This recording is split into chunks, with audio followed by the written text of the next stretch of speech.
गुरुजी, आज के इस अंक में हम बात करने जा रहे हैं बुखार को लेकर, लेकिन बुखार में भी हम एक ऐसे विषय पर बात करेंगे, बुखार उतरने का नाम नहीं लेता, तब ज्यादा परेशानी हो जाती है। क्योंकि बुखार तो एक सामान्य है, कभी भी चढ़ जाता है, लेकिन वो बुखार उतर नहीं रहा दवाइयां खाने के बावजूद भी, ये क्या? जब लीवर पे किसी किस्म का इन्फेक्शन हो जाए तो बुखार आपको परमानेंट रहता है और 102 से लेके 104 तक रहता है, और इसमें ना तो रोगी कुछ खाता है ना कुछ पी सकता है जी। अब इसका उपचार बहुत मामूली सा है। आप पंसारी से सूखी बेलगिरी ले आए, 200 ग्राम लाएं, उसमें से 100 ग्राम पीसने पहले आपने पाउडर बना लिया और उसकी 5-5 ग्राम की 20 पुड़ियाँ बना लेनी। अब आपने 4-4 घंटे बाद एक पुड़िया ताजे पानी से रोगी को देनी।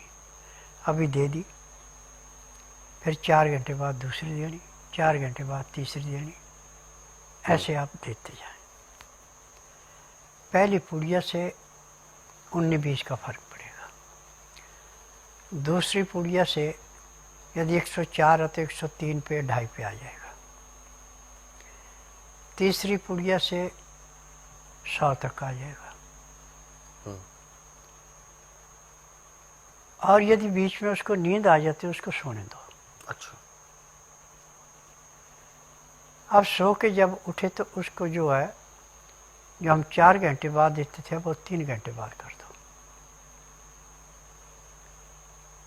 6 पुड़ियाँ हमने एक दिन में देनी है, 24 घंटे के अंदर।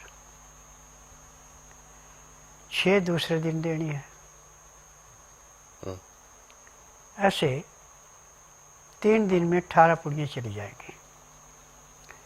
यदि बुखार उसका टोटली समाप्त हो गया, 98.4 पे आ गया,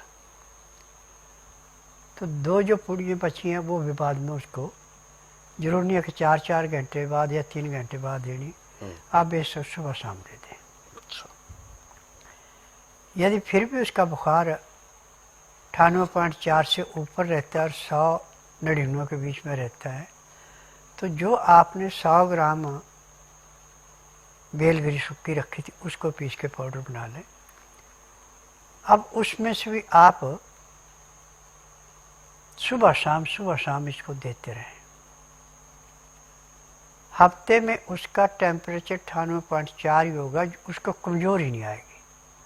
जो कमजोरी आई थी वो सूखी बेलगिरी उसको समाप्त कर देगी। अब इसके बाद रह गया इसका खाने पीने का। अब खाने के लिए आपने इसको खिचड़ी देनी है और कुछ नहीं देना। बासमती के चावल 20 ग्राम, मूंग की दाल 30 ग्राम, 50 ग्राम हो गए। 2 लीटर पानी में मिट्टी के बर्तन में उबालना इसको और ढक्कन दे के। अब 2 लीटर पानी जो आपका और चावल मूंग की दाल मिला के 2 लीटर 50 ग्राम था, ये आपके पास आधा किलो से भी थोड़ा कम रह जाएगा और बिल्कुल सूप बन जाएगा। न दाल बचेगी न चावल बचेंगे। अब इसमें पानी रख लें आप पीने के लिए 2 गिलास, यानी 400 ग्राम पानी। उसमें लहसुन, प्याज, अदरक पीस करके उसका रस निकाल दें। उस पानी में 1-1 चम्मच मिला दें। पहले पानी को उबाल के ठंडा होने रखें। जब उसका 15 से 18 डिग्री टेम्परेचर है तभी वो रस ताज़ा निकाल के डालना। और जो कचरा जो आपने सूप बनाया है या खिचड़ी बनाई है उसके अंदर मिला के खा लें। खिचड़ी में आपने सेंधा नमक या काला नमक मिलाना, आयोडीन नहीं मिलाना, हल्दी और काली मिर्च, कोई छौंक नहीं लगाना, कुछ मिलाना नहीं है। यदि आपके पास गाय के दूध का दही है तो वो दे सकते हैं, भैंस के दूध का दही नहीं देना। यदि आपके पास दही नहीं है तो ऐसे वो खा ले और पानी पीता जाए। खाना खाने में, पानी पीने में पूरा 1 घंटा लगाए। उसके बाद दातन कूड़ा करके 5 मिनट के लिए वज्रासन बैठ जाए।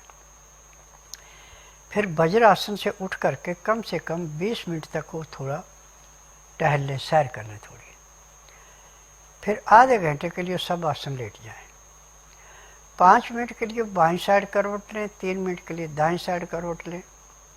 फिर उसके बाद सब आसन लेट के बाईं साइड को करवट लेके उठेंगे।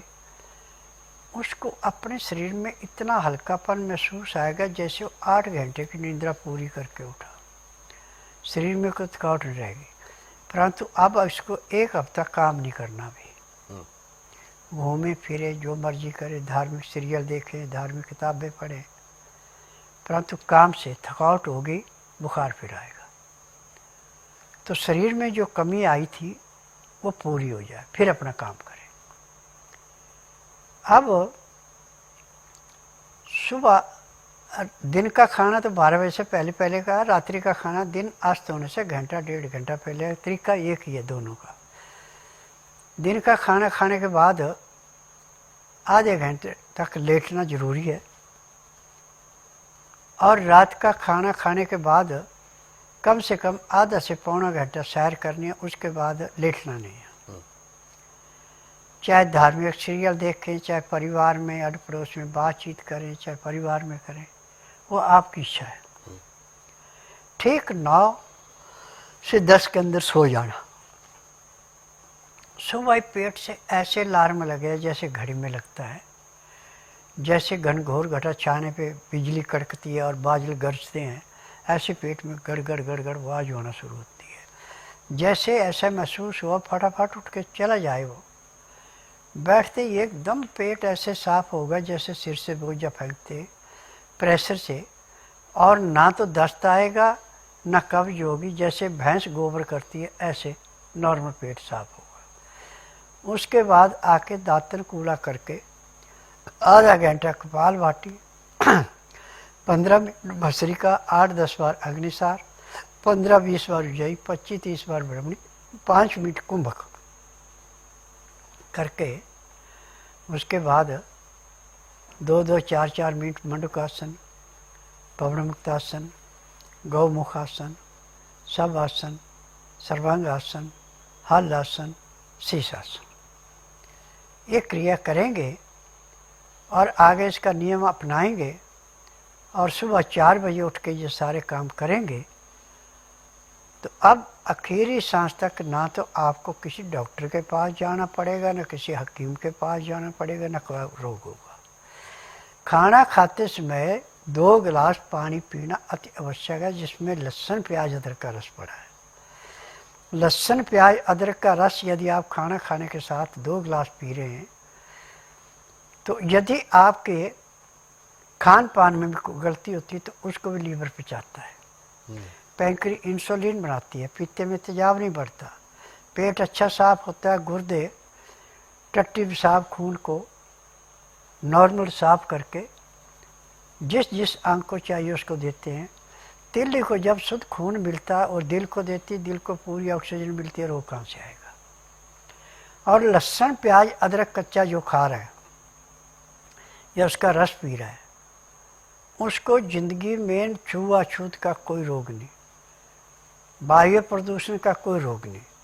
हर एक रोग को लहसुन प्याज अदरक की महक ऐसे समाप्त करती है जैसे कूड़े करकट के ढेर को मार चीज की तिल्ली जला के समाप्त